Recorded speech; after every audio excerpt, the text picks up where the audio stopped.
একদিন প্রথমবার মিনা আয়নায় নিজের দিকে তাকালো। মুখে লেগে থাকা রং দেখে সে ভয় পেয়ে গেল। তাড়াতাড়ি মুখ ধুয়ে ফেলতেই তার স্বাভাবিক সৌন্দর্য ফিরে এলো। অর্জুন তার স্বামী এই পরিবর্তন দেখে অবাক হয়ে গেল। মনে হচ্ছিল এটা কি সেই মিনা যে বাড়ির কোনো কাজই করতো না, বরং প্রতিবেশীদের বিরক্ত করত।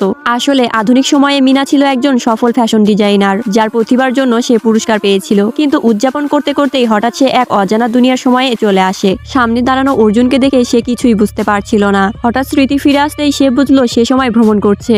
বাস্তবটা বুঝে ওঠার আগেই অর্জুন ঘোষণা করলো যে সে তালাকের আবেদন করেছে। 3 মাস পর তাদের বিয়ে শেষ হয়ে যাবে। এই নতুন দুনিয়ায় এসে রাস্তায় পড়ে থাকতে না চেয়ে মিনা স্মৃতিভ্রষ্ট হওয়ার অভিনয় করে। অদ্ভুত আচরণ দেখে অর্জুন তাকে হাসপাতালে নিয়ে যায়। ডাক্তারও বলে যে সে স্মৃতিভ্রংশ হতে পারে, এতে সে অর্জুনের বাড়িতে থাকতে পারে। কিছুক্ষণ পর ঘরে ঢোকে প্রতিদ্বন্দ্বী মহিলা রূপা। অর্জুন বাহিরে গেলে রূপা তার আসল রূপ দেখিয়ে মিনাকে অপমান করে। তুমি আমার মতো হতে পারবে না, আমি এবার ফ্যাশন প্রতিযোগিতায় জিতবো। রূপার এই কথা শুনে মিনাও সিদ্ধান্ত নেয় প্রতিযোগিতায় অংশ নেবে। তখনই অর্জুন ফিরে এসে রূপার আচরণ দেখে। রূপা ইমেজ বাঁচাতে ভালো হওয়ার ভান করে, কিন্তু মিনা ইচ্ছে করে হোঁচট খেয়ে রূপাকে লজ্জায় ফেলায়। বাড়িতে ফিরে মিনা আবার নিজের প্রতিফলন দেখে চমকে উঠে, আবার মুগ্ধ হয়, এবার নিজের মতোই অনুভব করে। বাড়িতে একটি সেলাই মেশিন দেখে সে নতুন করে উদ্বুদ্ধ হয়। সে একটি মডার্ন পোশাক তৈরি করে।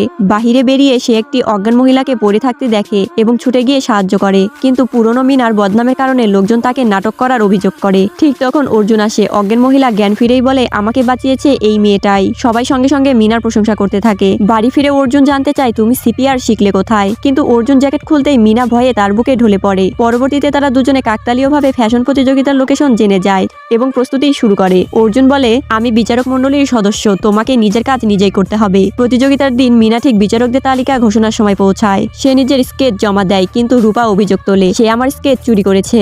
মিনা দৃঢ়ভাবে অস্বীকার করে, কিন্তু দর্শকেরা চিৎকার করে, মিনাকে ডিসকোয়ালিফাই করো। ঠিক তখনই অর্জুন মনে করে যে মিনা তাকে নিজেই বলেছিল প্রতিযোগিতায় অংশ নেবে এবং সে দ্রুত মঞ্চের দিকে দৌড় দেয়।